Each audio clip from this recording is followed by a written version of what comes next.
Mi hijo me gritó a la cara. ¡O cedes tu sitio a mi suegra o te largas! Lo dijo delante de 30 personas en la fiesta de Navidad. Su suegra se rió con desprecio. Yo me quedé en silencio. Cogí mi maleta y volví a mi verdadera casa. Al día siguiente, cancelé sus tarjetas de crédito y el alquiler de su casa. Ese grito era de Roberto, mi hijo. Ese sonido desgarró el ambiente cálido y lujoso de la Nochebuena, interrumpiendo el tintineo de las copas. En ese instante, el tiempo pareció detenerse. Me quedé allí, paralizada en medio de la sala. Mi nombre es Elena, tengo 68 años. Si me vieran ahora, solo verían a una anciana desaliñada, con el pelo recogido a toda prisa en un moño en la nuca, vestida con un viejo pijama manchado de grasa. Delante de mí estaba Roberto, su rostro enrojecido por la ira y el alcohol, sus ojos inyectados en sangre. Justo al lado de Roberto estaba Carla, su esposa, sentada con las piernas cruzadas en un vestido de 20,000 pesos. Con un gesto agresivo, me señalaba directamente a la cara, con el pecho agitado bajo su camisa de marca impecablemente planchada. Todo porque yo, cansada, había arrastrado inconscientemente la silla del lugar de honor junto a él, para sentarme a descansar los pies. Un lugar que, según él, debía ser para su querida suegra. Y al lado de Carla, estaba la señora Consuelo, la madre de ella. En sus labios, una sonrisa triunfal era claramente visible. Me miraba con una mirada hipócrita, fingiendo vergüenza, pero en realidad estaba exultante. «Vamos, yerno», dijo la señora Consuelo, con voz dulzona pero llena de veneno. «Yo puedo sentarme en un asiento auxiliar. La consuegra debe estar cansada, déjela que se siente. Al fin y al cabo, ella solo es la cocinera». Esa frase incendiaria fue como echar gasolina al fuego. Roberto golpeó la mesa con fuerza, haciendo saltar el plato de pavo. «No, la señora Consuelo es una invitada de honor. ¿Y usted?», se volvió para mirarme, con una mirada fría y extraña. «¿Se ha mirado? Huele a comida y desluce toda la mesa. Levántese ahora mismo. Ceda su sitio a mi suegra. Si no sabe comportarse, váyase a su cuartucho». «Espera, cariño. ¿Por qué solo ir a su habitación?». Se acercó a mí, pegando su cara fuertemente maquillada a la mía.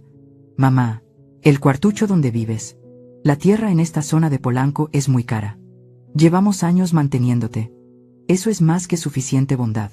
Si quieres seguir escondiéndote en esta casa, tienes que pagar el alquiler. Paga religiosamente como un extraño, o vete a la calle».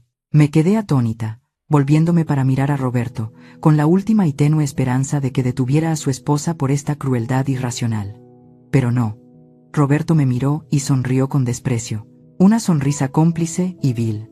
«Carla, tiene razón. Estás vieja, pero no lisiada. Si quieres un lugar donde quedarte, tienes que saber contribuir y pagar. A partir del próximo mes, suelta el dinero. Si no tienes dinero, vete, así desocupas mi casa». Se me hizo un nudo en la garganta. ¿Sabéis? Si hubiera sido Carla quien me hubiera faltado el respeto, todavía podría haberme consolado pensando que la sangre de otros huele mal. Pero esto era Roberto, el hijo que llevé en mi vientre con dolor. El hijo que crié sola cuando su padre falleció. El hijo por el que sacrifiqué mi juventud para construirle una fortuna que él ahora disfrutaba. Lo miré directamente a los ojos, esperando encontrar algo del Roberto amable de antaño. Pero no. Ante mí, solo había un hombre débil, vanidoso, dispuesto a pisotear a su propia madre para complacer a la familia de su esposa. Su crueldad dolía más que 1000 puñaladas. La multitud comenzó a murmurar. Los 30 invitados, en su mayoría amigos de clase alta de Carla, empezaron a susurrar, con risitas que resonaban. «¿Qué suegra más desconsiderada? ¿No? Mírala. Tan desaliñada, y quiere sentarse en el asiento principal. El hijo tiene razón. Pobre Roberto, qué vergüenza tener una madre tan pueblerina». Esas palabras, sumadas a la mirada de rechazo de mi propio hijo, fueron como un jarro de agua fría. Sentí que la sangre me subía a las sienes. Humillación. Vergüenza.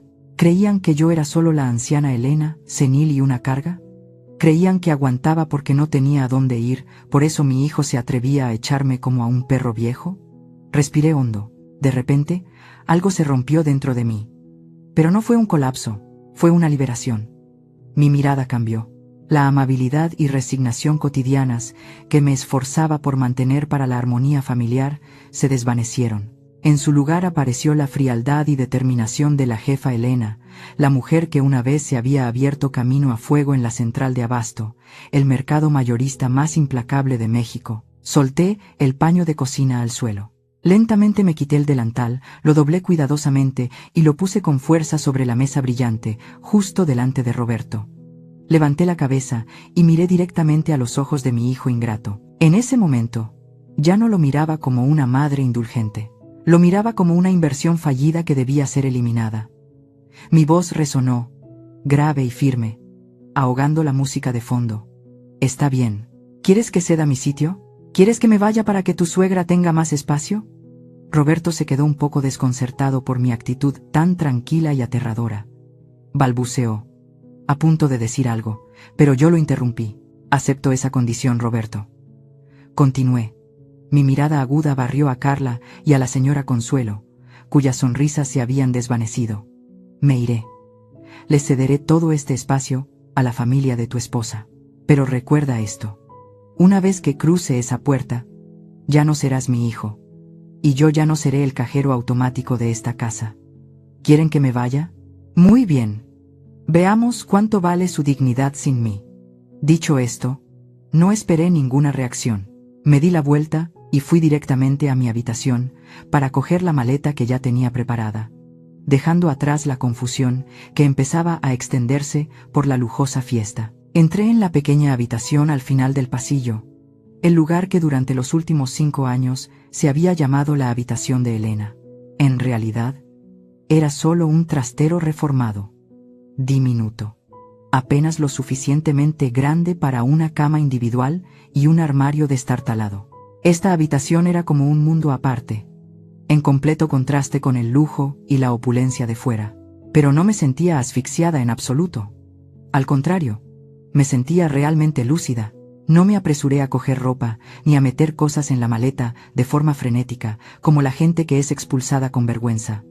No, con calma, me agaché y saqué la maleta negra que había estado inerte debajo de la cama. La fina capa de polvo que cubría la tapa de la maleta no ocultaba el hecho de que había estado allí, llena y lista, desde hacía 3 meses. Así es, 3 meses.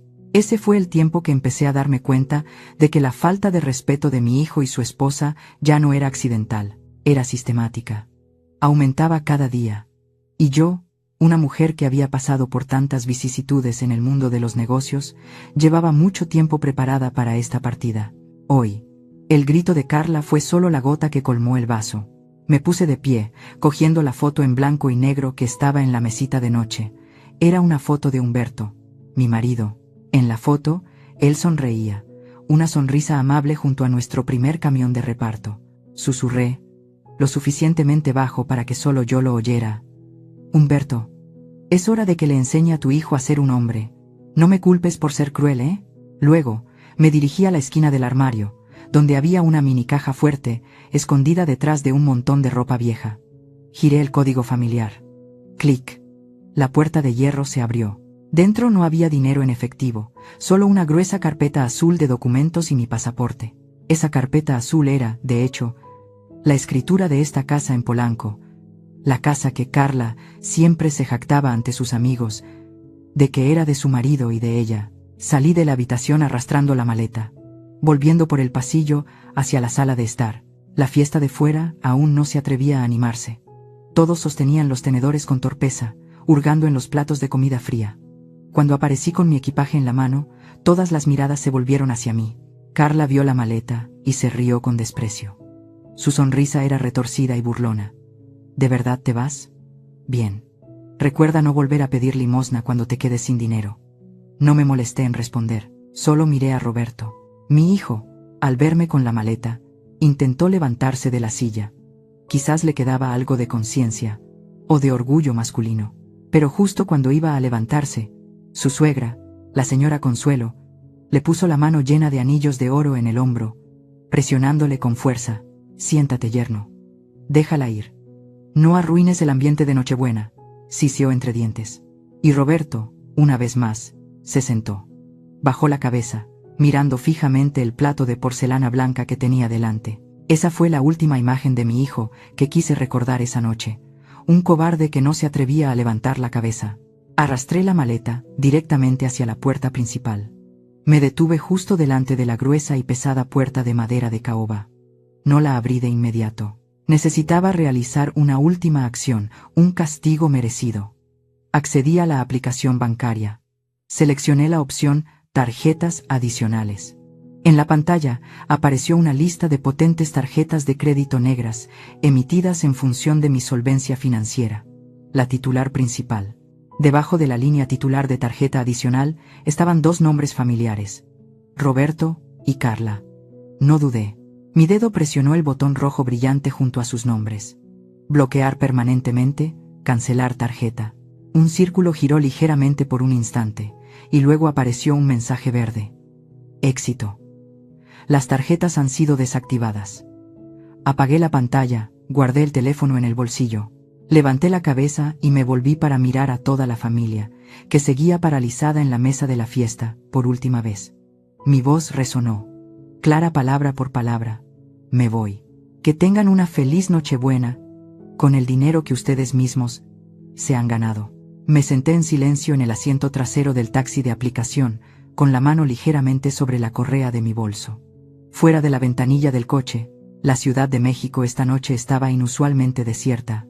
El conductor, un joven, me miró por el espejo retrovisor. Quizás le extrañó ver a una anciana con una maleta sola en la noche más importante del año. ¿En Nochebuena tiene que ir tan lejos? ¿Hasta la zona de Santa Fe?, preguntó, con voz llena de preocupación. Miré por la ventana, donde los edificios bajos se alejaban.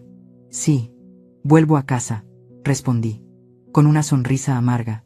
Mi verdadera casa. El coche se lanzó por la carretera de circunvalación, dejando atrás la zona de Polanco. En el tranquilo espacio del coche, mis pensamientos se remontaron al pasado, a aquel día fatídico de hace 15 años. Aquel día, Humberto falleció repentinamente tras un infarto. Me dejó una pequeña y destartalada tienda de abarrotes en el viejo mercado y una pila de deudas acumuladas por negocios fallidos. En ese momento, Roberto acababa de entrar en la universidad privada más cara de la ciudad. Todos pensaron que me derrumbaría, que vendería la tienda para pagar las deudas y volvería a mi pueblo. Pero no lo hice. En el momento más desesperado, me di cuenta de algo. La necesidad de alimentos frescos en esta gigantesca ciudad era infinita. Hice algo arriesgado, hipotequé la vieja casa, pedí más dinero prestado a mis familiares y me fui a las granjas de los alrededores para contactar directamente con los agricultores. Compraba productos agrícolas directamente, los clasificaba cuidadosamente y luego me ofrecía a los chefs más exigentes. El cielo no defraudó mis esfuerzos. De una pequeña tienda de abarrotes, gradualmente expandí mi negocio.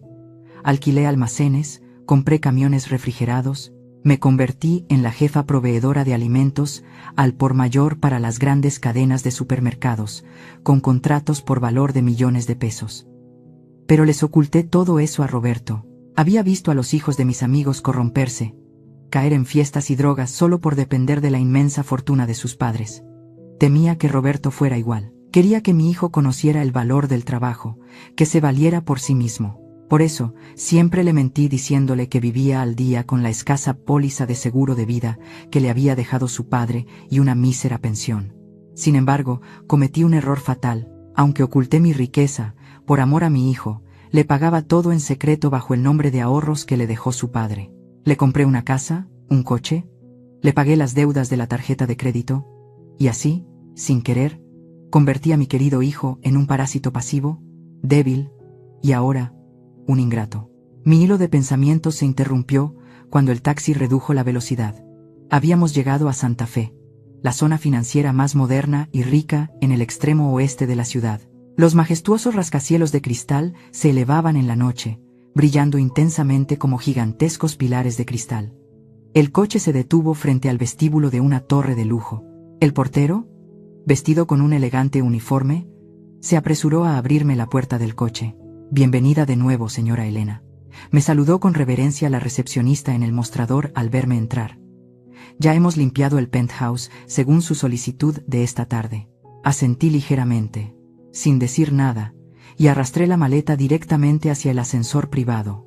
Saqué de mi bolso la tarjeta magnética dorada y la pasé ligeramente por el panel de control. La puerta del ascensor se abrió suavemente, llevándome directamente al piso 40, el piso más alto del edificio. Las puertas del ascensor se abrieron, y mi mundo apareció ante mis ojos. El cálido suelo de roble se extendía hasta la gigantesca pared de cristal que ofrecía una vista panorámica del Valle de México, resplandeciente con las luces de abajo. Se me encogió el corazón al pensar en Roberto, en la desastrosa cena de Nochebuena que acababa de dejar. Pero luego, apreté la copa de vino en mi mano. Ya había decidido, esta partida no era una huida. Era el primer paso para corregir el mayor error de mi vida. Me bebí el vino de un trago, sintiendo el sabor amargo mezclado con el dulce en la punta de la lengua, llena de determinación. Mientras tanto, en la villa, justo después de que la puerta de caoba se cerrara detrás de mí, Carla suspiró aliviada. No permitiría que mi ausencia arruinara la fiesta que tanto se había esmerado en presumir en las redes sociales. Se levantó, aplaudió con fuerza, y su voz aguda resonó para disipar el ambiente incómodo. «Vamos todos». La vieja gruñona se fue. El ambiente está mucho más despejado. A divertirnos. Música. Esta noche no nos vamos sin emborracharnos. Pero la alegría duró poco. El reloj marcó las 10 de la noche. Era el momento, según el contrato, en que la banda debía recibir el resto del pago para poder ir a otro evento. El líder del grupo de mariachis, un hombre de mediana edad con un espeso bigote, hizo una señal a la banda para que se detuvieran. Se acercó a Roberto, quien intentaba mostrarse alegre con sus amigos bebedores. «Señor», dijo en voz alta, por encima del ruido, «según el contrato, necesitamos el resto del pago ahora mismo. Un total de 15,000 pesos». Roberto asintió con un gesto generoso. 15,000 pesos. No eran nada para él en ese momento, porque estaba convencido de que la potente tarjeta de crédito de su cartera seguía funcionando perfectamente. Sacó su cartera de cuero y le entregó la brillante tarjeta Platinum al líder del grupo. «Por supuesto. Pase la tarjeta», dijo Roberto, con la cara llena de la confianza de un rico anfitrión. Después de algunas operaciones, la pantalla LED mostró un mensaje rojo parpadeante. «Declinada. Tarjeta bloqueada». Roberto frunció el ceño. La sonrisa en sus labios se endureció un poco. Pensó que era un error de la máquina o una mala conexión. «Inténtelo de nuevo. Seguro que es la red», dijo. El director de orquesta lo intentó de nuevo. El resultado fue el mismo. En ese momento, el sudor empezó a perlarle la frente a Roberto. Miró a su alrededor, incómodo.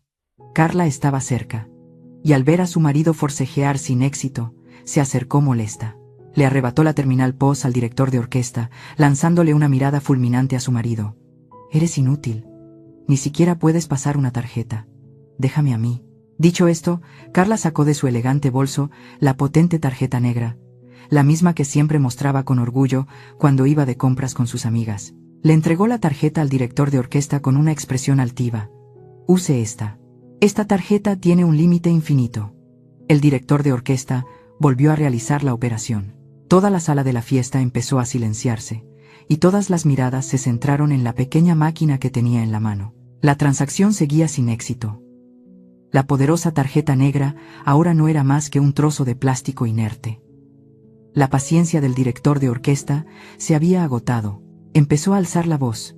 Su tono ya no era respetuoso. «Señores, no me digan que contrataron a la mejor banda de mariachis de la zona justo en Nochebuena y no tienen dinero para pagar, ¿eh? Nosotros tenemos que ir a otro sitio a ganarnos la vida. Paguen en efectivo o con otra tarjeta. Rápido. Para transferir», balbuceó Roberto. «No transferencias», lo interrumpió. «No aceptamos transferencias bancarias extrañas a estas horas. El sistema de vacaciones suele fallar mucho. Y si el dinero no llega, ¿a quién se lo reclamamos? Dinero en efectivo, ahora mismo». El ruido y la dureza del director de orquesta llamaron la atención de los 30 invitados. Las miradas de sospecha y escrutinio empezaron a dirigirse hacia la pareja anfitriona. Murmuraban, señalando. Una amiga cercana de Carla, quien momentos antes había elogiado su vestido, ahora se cubría la boca y susurraba lo suficientemente alto para que toda la sala la oyera. Pensaba que eran tan ricos, pero resulta que ni siquiera pueden pasar una tarjeta de crédito por 15,000 pesos. Realmente, mucho ruido y pocas nueces. Esa frase fue como una bofetada para Carla. Su cara se puso roja, pasando de la ira al pánico. Roberto, por su parte, sacó el teléfono torpemente para revisar la aplicación del banco. Y entonces, lo que vio fue el mensaje rojo que yo había enviado desde mi teléfono hacía un momento. Tarjeta cancelada por el titular principal, Elena Gómez. Levantó la vista y miró a Carla, con los ojos muy abiertos y llenos de miedo. Lo entendieron. No solo me había ido de casa, les había cortado la fuente de vida, para salvar lo poco de dignidad que le quedaba ante sus amigos de clase alta. Carla se volvió para pedir ayuda a su madre. La señora Consuelo estaba paralizada en un rincón de la sala, con la copa de vino tinto en la mano, temblándole a punto de derramarse. «Mamá, ¿podrías adelantarnos algo? Mañana te lo devuelvo», murmuró Carla. El rostro de la señora Consuelo estaba pálido. Le dolía terriblemente el dinero, pero al ver las miradas curiosas de todos, al ver a su querida hija avergonzada, apretó los dientes y abrió su bolso. Temblorosa, sacó un fajo de billetes, el dinero de su pensión que acababa de retirar esa mañana con la intención de dar un aguinaldo a sus nietos. Contó billete por billete, con gran dolor, y luego se los entregó al líder del grupo de mariachis. La banda tomó el dinero, lo contó ruidosamente delante de todos. Suficiente dinero. Recogieron sus instrumentos y se marcharon fríamente de inmediato, sin molestarse en tocar ninguna canción extra como solían hacer para felicitar a los anfitriones. La puerta se cerró detrás de ellos, dejando un ambiente pesado, incómodo y vergonzoso que cubría la fiesta. Los invitados empezaron a mirar sus relojes. «Ay, es muy tarde. Lo siento, Carla. Mi hijo está llorando en casa». Uno a uno, todos se despidieron temprano. Nadie quería quedarse en un lugar donde los anfitriones acababan de ser expuestos como arruinados y vanidosos. Solo quedaron Roberto, Carla y la señora Consuelo, solos entre los restos de comida fría, en la Navidad más miserable de sus vidas. A la mañana siguiente, la luz del sol del 25 de diciembre iluminó la villa de Polanco, pero no trajo la calidez habitual. Se suponía que hoy era el día en que toda la familia se reuniría, vistiendo pijamas cómodos, comiendo los restos del pavo asado y el bacalao salado, más sabroso después de una noche de marinado, y riendo sobre las alegrías de la noche anterior. Se suponía que a esta hora la cocina debería oler a café recién hecho, a tostadas crujientes, y a mí haciendo ruido al preparar un desayuno tardío para todos. Pero esta mañana, la casa estaba sumida en un silencio helado, y el olor agrio de la comida rancia. Roberto y Carla se despertaron a las 11 de la mañana. Ambos estaban cansados, con un dolor de cabeza punzante, por la resaca de la noche anterior, y la intensa tensión que aún no se había disipado. Se arrastraron hasta la sala de estar, y lo que vieron fue un verdadero campo de batalla. La mesa de la fiesta de la noche anterior seguía en completo desorden. La cocina estaba fría, sin calidez, sin vida. Los niños, mis dos pobres nietos, salieron corriendo de su habitación. Se frotaron los ojos, con el estómago vacío, mirando a sus padres, que estaban sentados aturdidos en el sofá, con la cabeza entre las manos. El mayor tiró de la manga de Carla, con voz mimosa: «Mamá, ¿dónde está la abuela? Tengo mucha hambre. Quiero comer los panqueques que hace la abuela. ¿Por qué no está en la cocina?». La pregunta inocente del niño fue como un pinchazo en la frustración acumulada en el corazón de Carla. Apartó la mano de su hijo, regañándole con irritación, descargando toda su rabia sobre el niño inocente. La abuela se fue. «No preguntes más. Deja que mamá pida comida». Carla, acostumbrada a que la sirvieran, no tenía intención de remangarse y cocinar un huevo o tostar una rebanada de pan para sus hijos. Para ella, todos los problemas podían resolverse con dinero y servicios. Sacó su teléfono y seleccionó directamente el restaurante de lujo al que solían ir los fines de semana. Pidió todo tipo de platos caros: huevos, Benedict, jugo de naranja recién exprimido, croissants de almendras importados. Pulsó sin parar, sin mirar los precios, porque el hábito de gastar despilfarradoramente se le había metido en la sangre. El total de la factura apareció: 2,000 pesos. Un desayuno de lujo para una mañana miserable. Carla pulsó el botón pedir con impaciencia. Su estómago también rugía de hambre. La pantalla giró por un momento. Y luego apareció un mensaje familiar y recurrente. Método de pago no válido. Por favor, revise su tarjeta o seleccione otro método. Carla se quedó paralizada. Lo había olvidado. Todas las carteras electrónicas, desde Uber, Amazon, hasta Netflix de esta casa, estaban directamente vinculadas a mi tarjeta de crédito, y esa tarjeta había muerto desde la noche anterior. Se volvió hacia Roberto, con voz resentida. La tarjeta de mi máquina ya no funciona. Pide tú. Usa tu cuenta. Roberto se sobresaltó y sacó rápidamente su teléfono. Pero antes de pedir, dudó y abrió la aplicación de su banco personal para comprobar el saldo. La cuenta de su sueldo mostraba una cifra lamentable. 500 pesos. El rostro de Roberto se puso pálido. 500 pesos.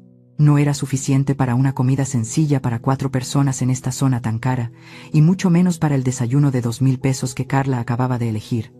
¿Por qué? Yo sabía la razón.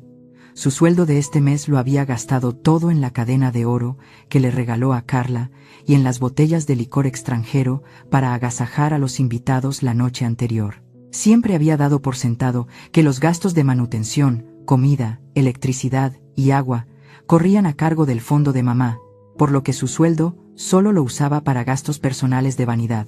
Cariño, balbuceó Roberto. El sudor empezaba a perlarle la frente. Yo me quedé sin efectivo. En la cuenta solo quedan 500 pesos. Carla abrió los ojos de par en par, mirando a su marido, y luego gritó. Un grito que resonó por toda la casa vacía. ¿Qué? ¿Me estás tomando el pelo? ¿Trabajas todo el mes y solo te quedan 500 pesos? Yo no tengo dinero. Ya me gasté mi sueldo en ropa y zapatos. Pensé que tú te encargarías de la comida. ¿Qué clase de marido eres? Los dos esposos comenzaron a discutir. Los gritos de sus padres asustaron a los niños, que rompieron a llorar. En su desesperación y el hambre que los carcomía, Roberto de repente recordó algo. Claro, la caja fuerte. Mamá siempre guardaba dinero en efectivo en la caja fuerte.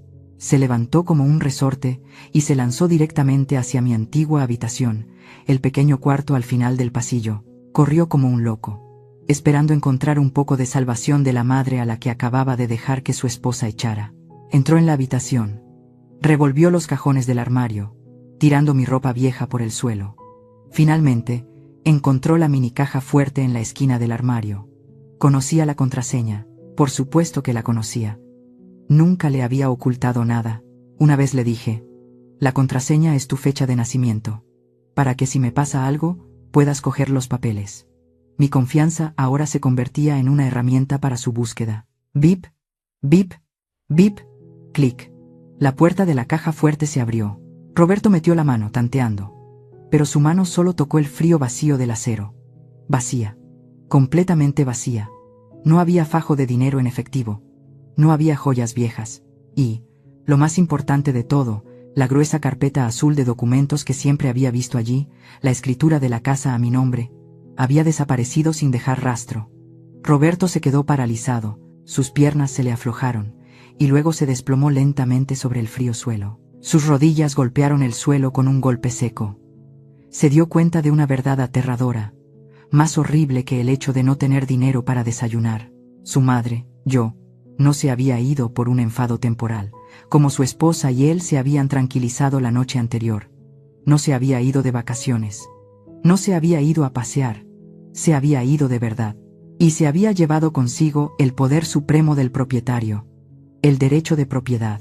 Carla corrió tras su marido a la habitación, viendo a Roberto sentado en el suelo frente a la caja fuerte abierta de par en par, con el rostro sin una gota de sangre. Le preguntó jadeando, ¿qué pasa? ¿Hay dinero? ¿O la vieja se llevó todo el dinero? Roberto levantó sus ojos sin vida hacia su esposa, con voz débil y temblorosa, como la de alguien con fiebre. No es solo dinero, Carla. Tragó saliva con dificultad, la garganta seca. Los papeles de la casa desaparecieron. No somos dueños de nada. Esta casa, el coche que conduces, las tarjetas de crédito que usamos, todo es de mamá. Su nombre está en todo. Y mamá se lo llevó todo.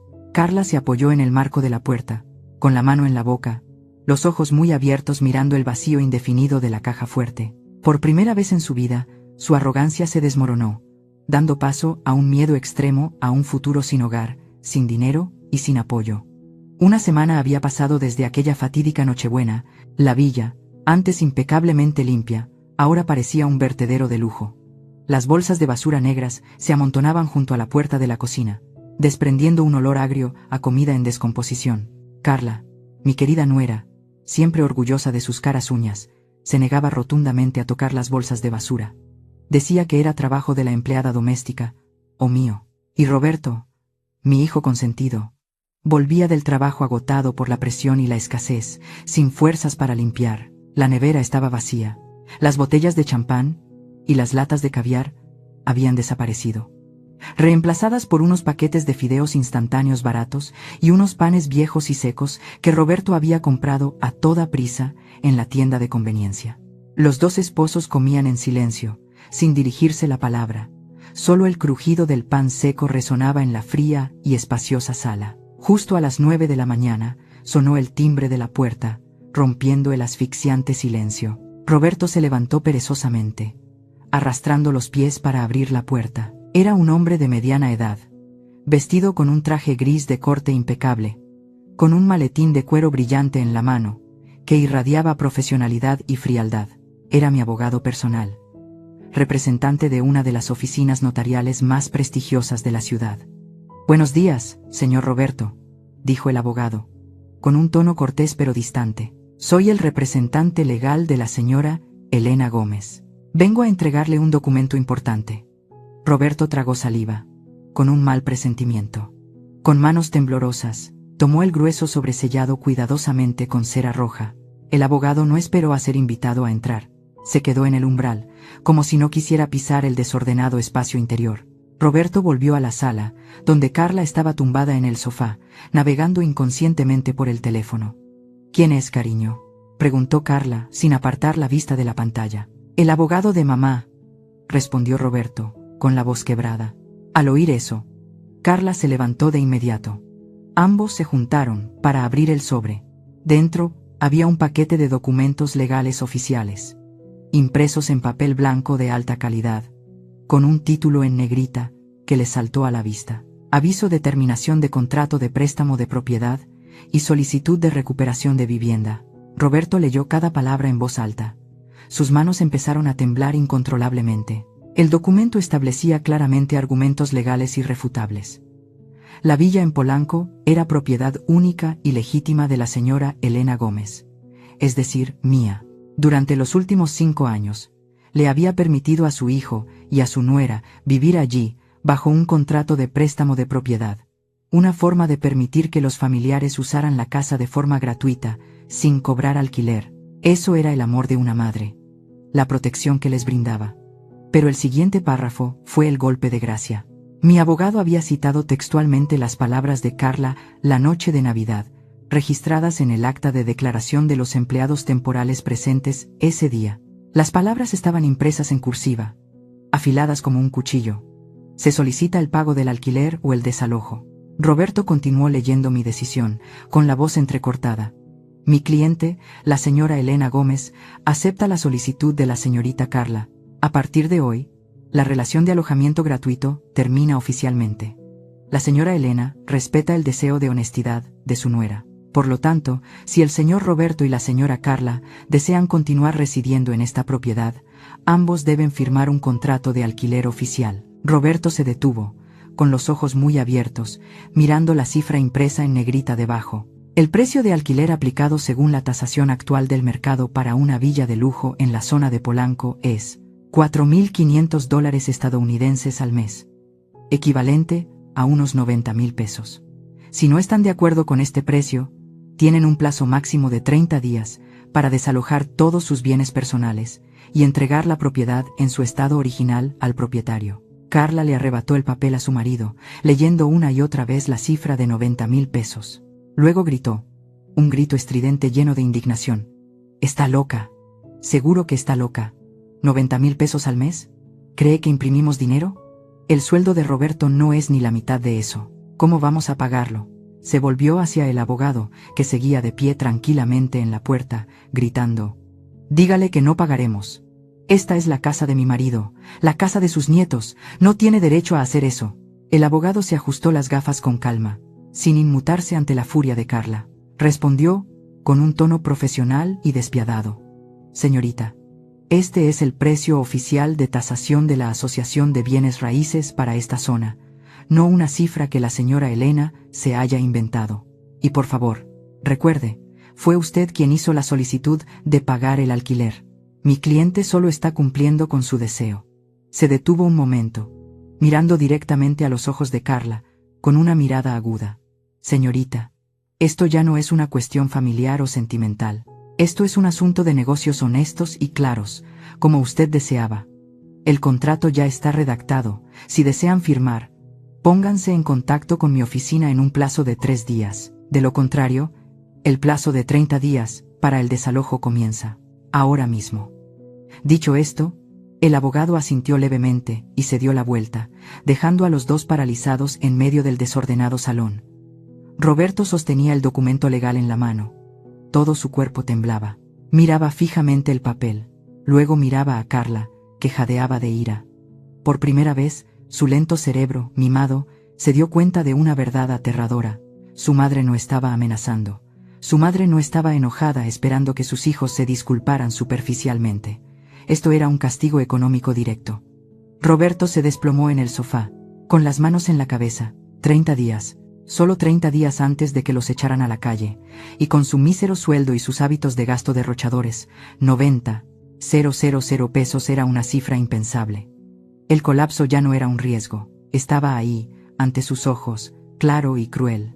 Desde mi apartamento en Santa Fe, seguía de cerca cada desarrollo de la obra que yo misma había orquestado. Y sabía que, esta tarde, Roberto se enfrentaría a otro shock, un golpe directo a su vanidoso ego, en su lugar de trabajo. Roberto trabajaba en una empresa de importación y exportación en la zona de Reforma, la avenida más concurrida y prestigiosa de la Ciudad de México. Aunque solo era un gerente de nivel medio con un sueldo promedio, siempre conducía el último modelo de SUV de lujo al trabajo todos los días. Ese coche negro brillante era su mayor orgullo, lo que le ayudaba a mantener la cabeza alta ante sus compañeros, aunque, en realidad, el coche estaba a nombre de mi empresa, y yo pagaba todos los gastos de mantenimiento y gasolina. Él lo consideraba su propiedad, un símbolo de su falso éxito. El reloj marcó las 5 de la tarde. Hora de salida. Roberto salió del edificio de oficinas, con un aspecto cansado después de un día de trabajo lleno de estrés por los problemas familiares. Se dirigió al estacionamiento subterráneo, donde le esperaba su querido coche. Probablemente pensaba en conducir a casa, poner la música a todo volumen para olvidar el maldito aviso de desalojo de la mañana. Se acercó al coche. Metió la mano en el bolsillo del pantalón para sacar la llave inteligente. Pulsó el botón de desbloqueo, esperando el familiar bip y el parpadeo de las luces intermitentes. Pero no pasó nada. Volvió a pulsar, con más fuerza. Seguía inmóvil. El coche estaba allí como una masa de hierro inerte, rechazando fríamente a su dueño. Roberto frunció el ceño. Golpeó la llave contra la palma de su mano, pensando que la batería estaba baja. Se acercó a la ventanilla, con la intención de abrirla con la llave mecánica. Justo en ese momento, 2 grandes guardias de seguridad del edificio y un hombre desconocido con el uniforme de una compañía de arrendamiento financiero se acercaron. Su aparición hizo que los colegas que estaban recogiendo sus coches se detuvieran a observar con curiosidad. «¿Es usted el señor Roberto?», preguntó el hombre desconocido, con voz tajante. «Sí, soy yo. ¿Qué pasa? ¿Mi coche está averiado?», preguntó Roberto, aturdido. El hombre negó con la cabeza, sacando un papel con un sello rojo. «Soy el representante de la compañía de arrendamiento financiero. Este coche está registrado a nombre de la empresa de transporte de la señora Elena Gómez. Esta mañana, la señora Elena envió un aviso oficial de rescisión del derecho de uso del vehículo de la empresa para usted. Tenemos una orden de recuperación del coche de inmediato». Roberto se quedó paralizado. Balbuceó. ¿Recuperación del coche? Se equivocan. Este es el coche que mi madre me dejó para ir al trabajo. Mi madre me lo compró.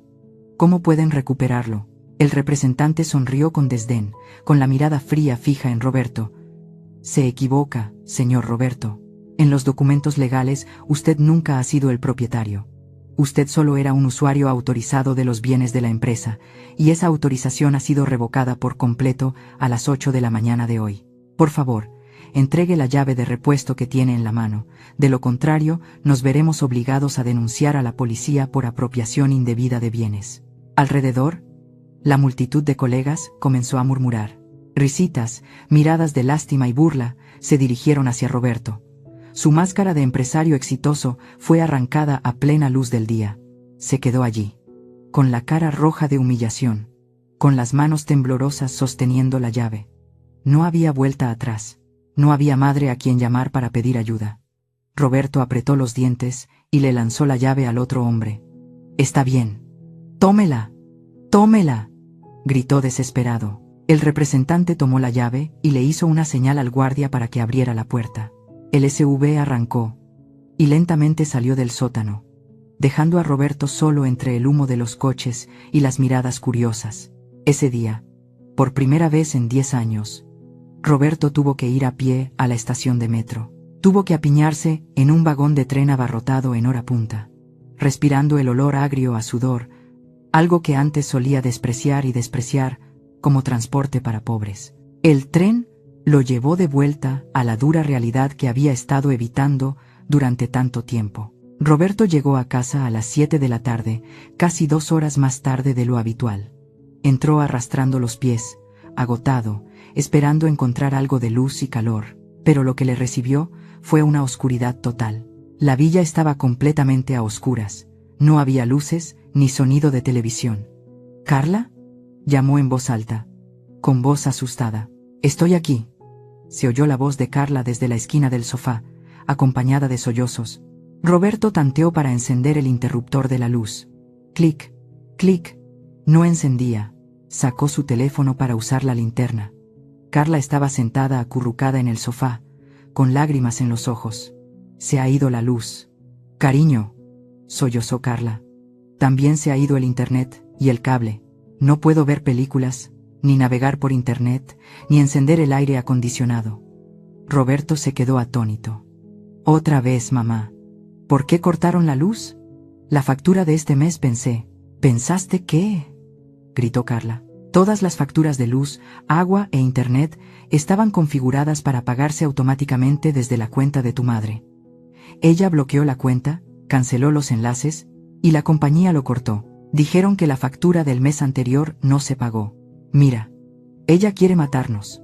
En ese momento, la puerta se abrió de golpe. La señora Consuelo, la suegra de Roberto, irrumpió con una linterna en la mano. Había venido a visitar a su hija, y al ver la oscuridad total, su ira se desató. La luz de la linterna parpadeó sobre el rostro aturdido de su yerno. «Dios mío, ¿qué le pasa a esta casa?», gritó. «La suegra de mi hija es una bruja malvada. ¿Se atreve a cortar la luz de sus nietos?». Luego se volvió hacia Roberto, apuntándole directamente con la linterna a la cara, regañándole sin piedad. «Pero Roberto, ¿qué clase de marido eres? ¿Dejas que tu esposa y tus hijos vivan así? El coche embargado, la casa a punto de ser desalojada, y ahora ni siquiera hay una bombilla para usar. Si lo hubiera sabido, habría casado a mi Carla con el carnicero Pedro, que vende carne de cerdo en el mercado, en lugar de contigo. Inútil». Roberto se quedó allí, sin atreverse a replicar ni una palabra. Su autoestima había sido completamente destrozada. La señora Consuelo, cansada de regañar y sintiendo demasiado calor en la casa, se dio la vuelta bruscamente hacia la puerta. «Bueno, me voy. No puedo quedarme en esta posilga oscura ni un minuto más. Carla, mañana empaca tus cosas y vete a casa de tu madre por un tiempo. Y tú, Roberto, arréglatelas solo. Cuando haya luz y agua como es debido, entonces ven a buscar a tu esposa».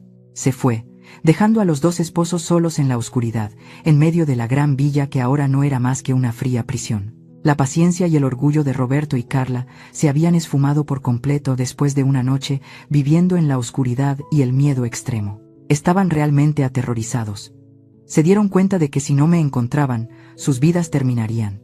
Desde temprano en la mañana, mi teléfono había sonado sin cesar. cientos de llamadas perdidas, docenas de mensajes suplicantes y llorosos de los 2 números familiares. Pero los había bloqueado todos. No quería escuchar disculpas vacías pronunciadas por miedo, no por arrepentimiento. Quería que actuaran, que experimentaran la desesperación de ser abandonados. Al no poder contactarme, se vieron obligados a ir a buscarme. El primer destino que se les vino a la cabeza, por supuesto, fue la vieja tienda de abarrotes en el bullicioso mercado de la central de abasto. En su limitada y superficial memoria, esa era la única fuente de ingresos de la anciana madre, donde yo vendía día a día kilos de arroz y botellas de aceite para ahorrar. Llegaron allí al mediodía.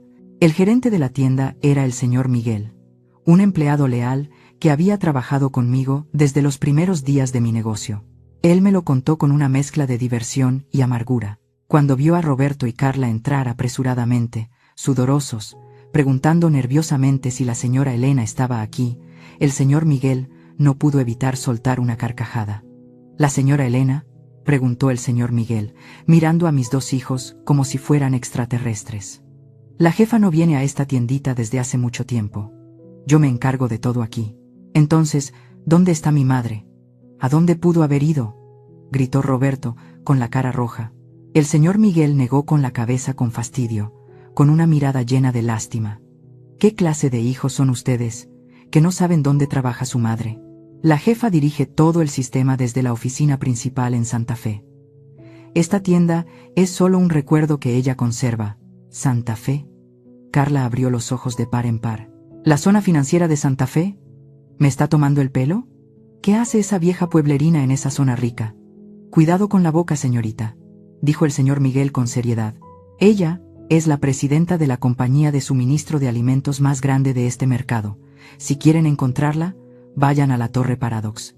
Después de llamarme para pedir mi opinión y obtener mi consentimiento, el señor Miguel les escribió un papel con la dirección de la oficina. Con el papel en la mano, los 2 esposos se quedaron aturdidos por un buen rato, sin creer lo que oían. Pero la verdad estaba ante sus ojos. No tenían más remedio que embarcarse en el viaje a un lugar al que nunca habían pensado que su madre perteneciera. El viaje desde el mercado popular hasta la zona de Santa Fe no fue fácil, especialmente cuando Roberto y Carla solo tenían unas pocas monedas en el bolsillo. Sin suficiente dinero para un taxi de larga distancia o un Uber, se vieron obligados a apiñarse en autobuses públicos abarrotados y calurosos, cambiando de línea constantemente durante casi 2 horas. Cuando llegaron a Santa Fe, el contraste era cruel. Carla, con sus tacones rayados, Roberto, con su camisa arrugada y empapada en sudor, se veían insignificantes entre los majestuosos rascacielos de cristal que reflejaban el sol brillante. A su alrededor, empresarios con elegantes trajes y coches caros pasaban suavemente. Su aspecto descuidado y cansado se volvió aún más patético, y fuera de lugar en este lugar opulento. Llegaron al vestíbulo de la Torre Paradox, uno de los edificios emblemáticos con una arquitectura curva única. Justo cuando iban a entrar por la puerta giratoria de cristal, 2 grandes guardias de seguridad los detuvieron. «Disculpen, ¿a quién buscan? ¿Tienen tarjeta de acceso?», preguntó el guardia de seguridad, con una mirada de arriba abajo a Roberto, llena de desconfianza. Yo vengo a buscar a mi madre, la señora Elena Gómez», balbuceó Roberto. «¿La señora Elena Gómez? ¿La presidenta del grupo alimentario Gómez?». El guardia de seguridad levantó una ceja. «Lo siento, la señora presidenta no recibe visitas sin cita previa. Por favor, salgan». «Pero soy su hijo». «Déjame entrar», gritó Roberto, intentando forzar el paso. «Salgan ahora mismo, o llamaremos a la policía», gritó el guardia de seguridad, empujando a Roberto hacia atrás. Al no poder entrar al vestíbulo con aire acondicionado, los 2 esposos se dirigieron al parque de enfrente del edificio. Sin agua, sin comida, con el estómago rugiendo de hambre, se sentaron allí, mirando la torre que se alzaba hasta el cielo donde estaba su madre, esperando en vano. Pasó 1 hora, 2 horas, luego 3. La arrogancia de Carla se derritió con el maquillaje de su cara. La vanidad de Roberto se evaporó con su sudor. A la 4ª hora, cuando el atardecer empezaba a teñir el cielo, sonó el teléfono interno de mi escritorio. Miré hacia el parque a través de la ventana del piso 40, viendo 2 pequeñas figuras, agotadas. Ya era suficiente. La lección de la espera había terminado. Asentí a mi secretaria personal. Bájalos. Pero recuerda, solo dales 15 minutos. La secretaria bajó al vestíbulo y salió al parque. Roberto y Carla estaban casi exhaustos en ese momento. Al ver a la persona del edificio dirigiéndose hacia ellos, se levantaron como resortes. La señora Elena ha accedido a recibirlos, dijo la secretaria, con un tono profesional y frío. Sin embargo, está muy ocupada y solo puede dedicarles exactamente 15 minutos. Por favor, síganme. Como náufragos aferrándose a un tronco, Roberto y Carla siguieron a la secretaria, cabizbajos, pasando por el control de seguridad sin atreverse a decir una palabra. La puerta del ascensor de acero inoxidable se deslizó con un suave ping. Por primera vez, Roberto y Carla entraron en mi mundo real. Un mundo que nunca habrían imaginado en sus sueños más salvajes. Su reacción fue exactamente la que esperaba. Ambos se quedaron boquiabiertos, con los ojos muy abiertos, mirando a su alrededor como niños perdidos en un palacio. Mi penthouse no era ostentoso con oro y plata, pero cada detalle exudaba la elegancia del poder y el dinero. Yo estaba sentada en un sillón individual frente a la ventana, con la espalda ligeramente girada hacia la puerta del ascensor. En mis manos tenía un iPad con informes financieros de fin de año. Hoy no llevaba mi vieja ropa de casa con olor a comida. Vestía un traje de seda color crema hecho a medida, que realzaba mi figura, aunque ya de edad aún erguida. Mi cabello plateado estaba recogido en un moño elegante y distinguido, dejando ver unos sencillos pero valiosos pendientes de perlas. Al oír sus pasos vacilantes sobre el suelo de roble, giré lentamente la silla.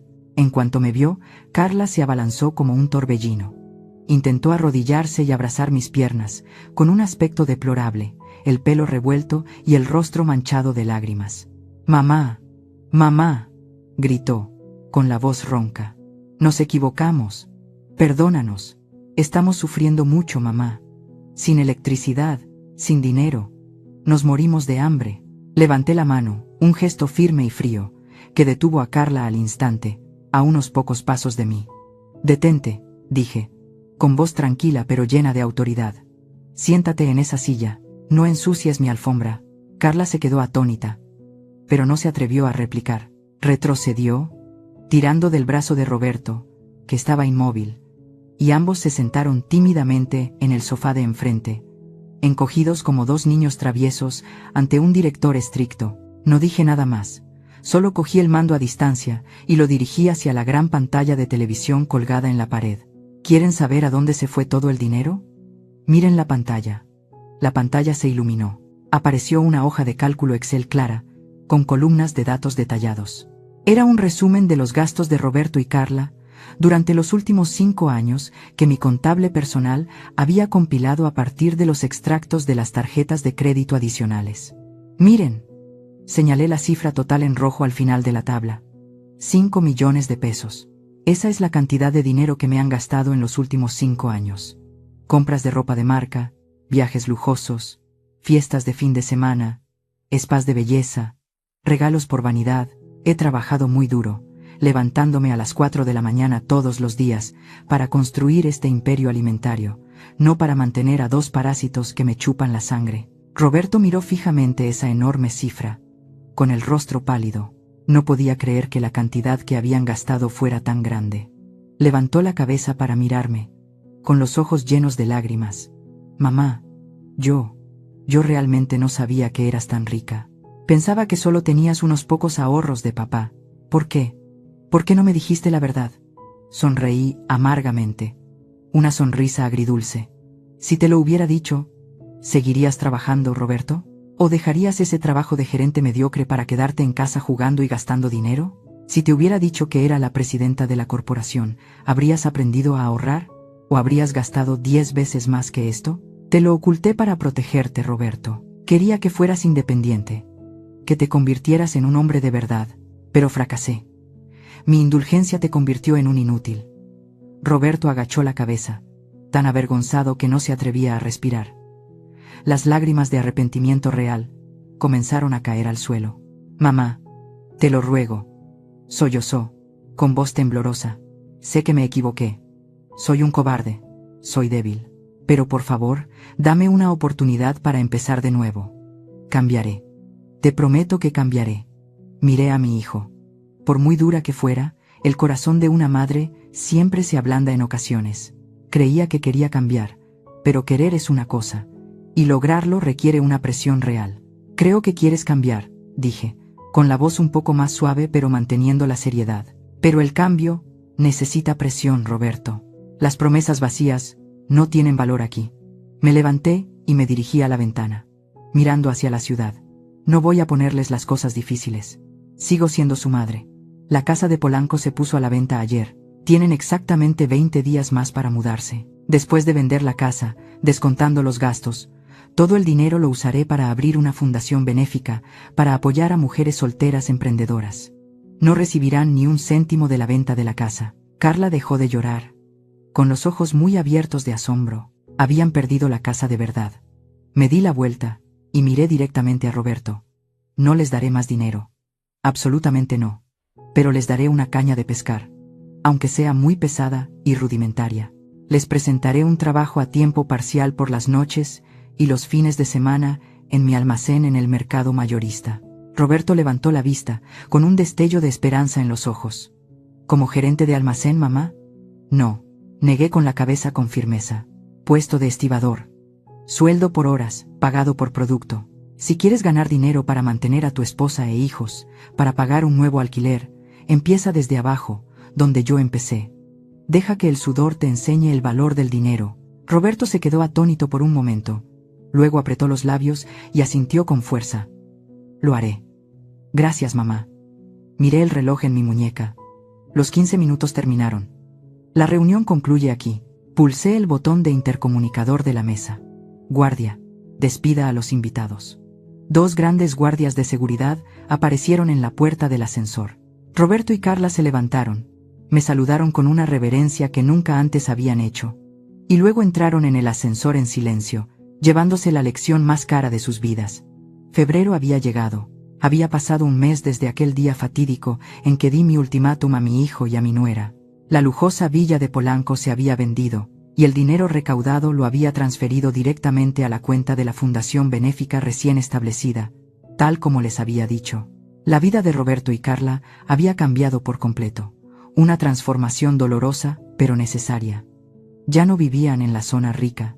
Con sus escasos salarios y sin mi ayuda, se vieron obligados a mudarse a Iztapalapa, un distrito popular, concurrido y ruidoso en el este de la ciudad, a 1 hora en tren del glamuroso centro.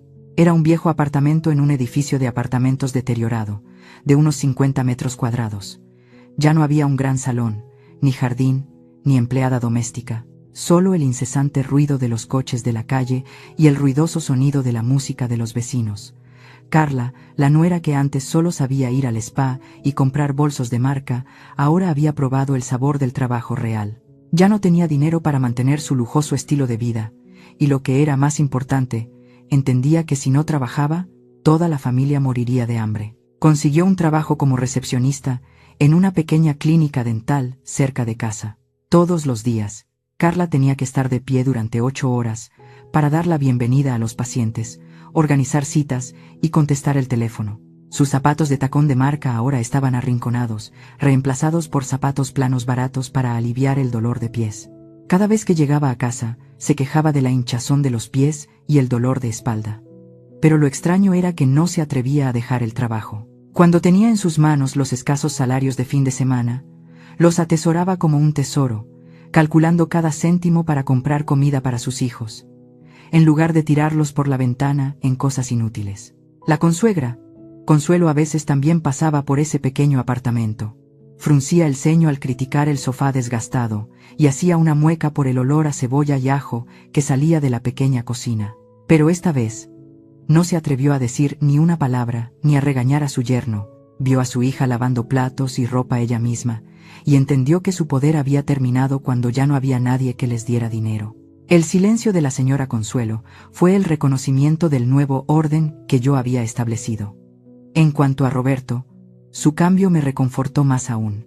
Durante el día, mantenía su trabajo de oficina en la zona de Reforma, aunque ahora tenía que ir en metro y autobús durante 2 horas de ida y vuelta, en lugar de conducir un coche de lujo. Pero la verdadera transformación se producía por las noches y los fines de semana. Tal como habíamos acordado, Roberto iba a mi almacén en el mercado mayorista para trabajar horas extras. Le había dicho explícitamente al gerente del almacén que no le diera ningún trato preferencial. Allí no era el hijo de la presidenta, solo era un empleado temporal llamado Roberto. Su tarea era revisar la mercancía, cargar y descargar pesadas cajas de verduras de los camiones al almacén refrigerado. A veces lo observaba en secreto desde lejos. Veía a mi hijo, que antes solo sabía sostener copas de vino y firmar documentos, ahora sudando profusamente, con la camiseta empapada en la espalda, forzándose a cargar sacos de patatas. El gerente del almacén lo regañaba cuando se demoraba, y sus compañeros se reían cuando era torpe. Pero Roberto no se rendía. Apretó los dientes y trabajó. Sus manos empezaron a endurecerse. Esas gotas de sudor salado realmente lavaron su actitud de niño mimado y cobarde que había tenido durante tanto tiempo. Cuando recibió el sobre con su salario por horas a finales de semana, vi en sus ojos un orgullo que nunca antes había visto. Era el orgullo de un hombre que sostenía en sus manos dinero limpio, ganado con su propio esfuerzo, y no dinero pedido a su madre. La relación entre nosotros seguía teniendo cierta distancia, pero se estaba reparando de una manera más sana. No los veía a menudo. Quería que tuvieran espacio para arreglárselas solos. Sin embargo, la semana pasada fue el cumpleaños de mi nieto mayor. No podía faltar, pero tampoco quería aparecer para alterar la vida que poco a poco se estaba normalizando para ellos. Envié a un repartidor a la casa de Iztapalapa con un gran pastel de chocolate y un regalo especial. Era una libreta de ahorros a nombre de mi nieto, con una cantidad de dinero suficiente para asegurar su educación futura. Junto con eso, una tarjeta con un breve mensaje. Este dinero solo se puede retirar cuando cumplas 18 años para usarlo en la universidad. No se puede usar para ninguna otra cosa. Esa noche, mi teléfono sonó. Era Roberto quien llamaba. Respondí, manteniendo un tono tranquilo. Diga, mamá. Hubo un breve silencio al otro lado de la línea, y luego la voz de Roberto sonó, más profunda y madura que antes. Mamá, recibí el regalo. Gracias por el pastel y la libreta de ahorros para el niño. Los pequeños están muy contentos.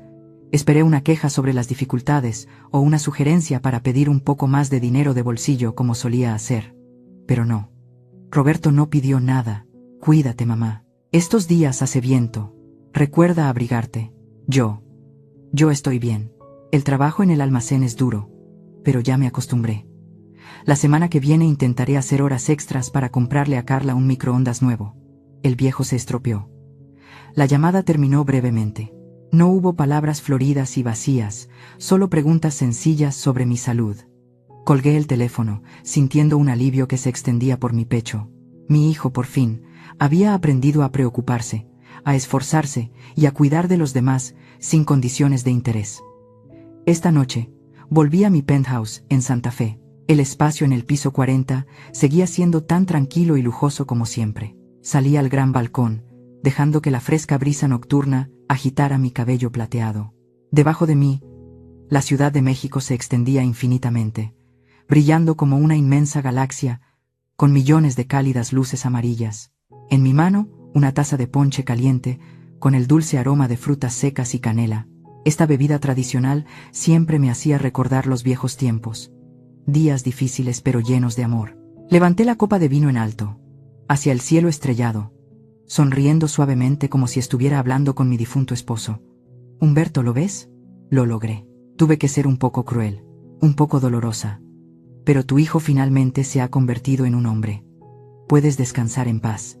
Bebí un sorbo de vino caliente y reconfortante, sintiéndome en paz absoluta.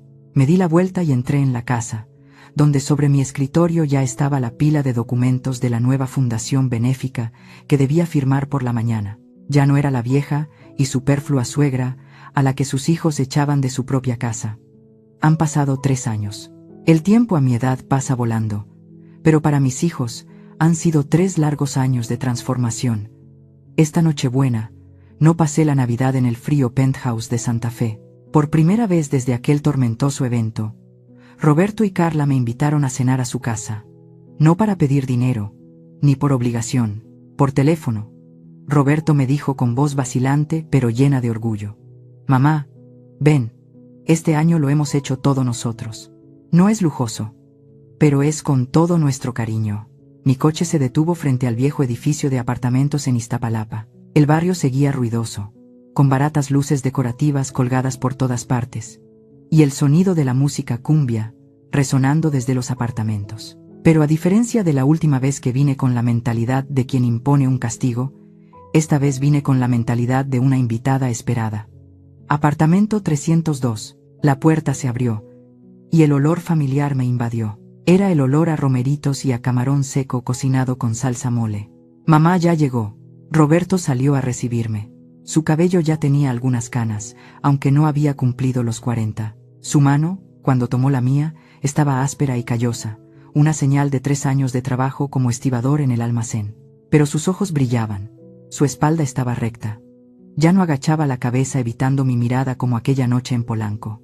Llevaba una camisa de cuadros sencilla, limpia e impecablemente planchada. Dentro, el apartamento de 50 metros cuadrados era pequeño pero sorprendentemente ordenado. Los viejos muebles brillaban de limpios. En las paredes no había cuadros ostentosos, sino diplomas y reconocimientos de mis 2 nietos. Y Carla estaba en la pequeña cocina, con un sencillo delantal de algodón. Al verme, se secó las manos rápidamente con un paño, y salió sonriendo tímidamente. Mamá, siéntese por favor. La casa es pequeña. Disculpe. Ya no tenía uñas largas con pedrería, ni vestidos de seda. Carla había engordado un poco. Su rostro sin maquillaje tenía algunas arrugas en los rabillos de los ojos, pero su sonrisa era más genuina que nunca. Trajo un plato de pavo. El pavo era mucho más pequeño que el de hace 3 años, probablemente de los congelados que se compran en el supermercado en oferta, pero estaba cuidadosamente asado hasta quedar dorado. «Aprendí tu receta, mamá», murmuró Carla. «Esta salsa mole me llevó 8 horas. No usé salsa enlatada». Nos sentamos en la pequeña mesa del comedor, con las rodillas rozándose. La cena comenzó. No había vino caro, solo refrescos y cerveza nacional, pero el ambiente era inusualmente cálido. Los niños charlaban animadamente sobre la escuela, presumiendo de que su padre Roberto les había enseñado a arreglar bicicletas, y su madre Carla a tejer. En medio de la cena, Roberto dejó los palillos, me miró, y dijo: «Mamá, tengo buenas noticias. El mes que viene, me ascienden a jefe de equipo de carga y descarga. El sueldo aumenta 2,000 pesos. Y estoy tomando clases nocturnas de gestión de almacenes. Quiero entender el proceso operativo real, no solo usar la fuerza», asentí, conteniendo las lágrimas de emoción. No me pidió un puesto directivo. Aprendió por sí mismo a ascender a esa posición. Carla también habló con vacilación. Yo también quiero darte las gracias, mamá. Al principio te odiaba mucho. Pensaba que eras la persona más malvada del mundo. Pero el mes pasado, cuando pude comprar el nuevo uniforme escolar de mi hijo con mi propio sueldo, entendí lo que decías. La sensación de gastar tu propio dinero es muy reconfortante, mamá. No tienes que preocuparte de que nadie te lo quite, ni de ver la actitud de nadie. Sacó de su bolso una pequeña caja de regalo, envuelta torpemente. Esto es para ti, mamá. No es de marca. Es una bufanda de lana que tejí yo misma en los ratos libres de la clínica.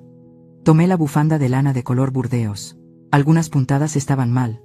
La lana era un poco gruesa, pero para mí era más cálida que cualquier bufanda de cachemira que hubiera usado. Me la puse al cuello, sonriendo. Es hermosa. Me gusta mucho. Esa noche, cuando me disponía a marcharme, Roberto me acompañó hasta el coche. Antes de subir, me detuvo, mirándome directamente a los ojos. «Mamá, no vendas la casa de Polanco». Levanté una ceja. «¿Pero si la vendí hace mucho? ¿La echas de menos?». Roberto negó con la cabeza enérgicamente. «No, no la echo de menos. Quiero decir, no nos dejes ninguna propiedad. El dinero que tengas, úsalo para viajar, hacer obras de caridad, hacer lo que te guste. Nosotros estamos bien. La mayor fortuna que me has dado no fue esa casa, sino la crueldad de hace 3 años. Gracias, mamá, por echarme». El coche arrancó, dejando atrás el viejo edificio de apartamentos. Miré por el espejo retrovisor y vi a Roberto todavía allí, despidiéndose con la mano.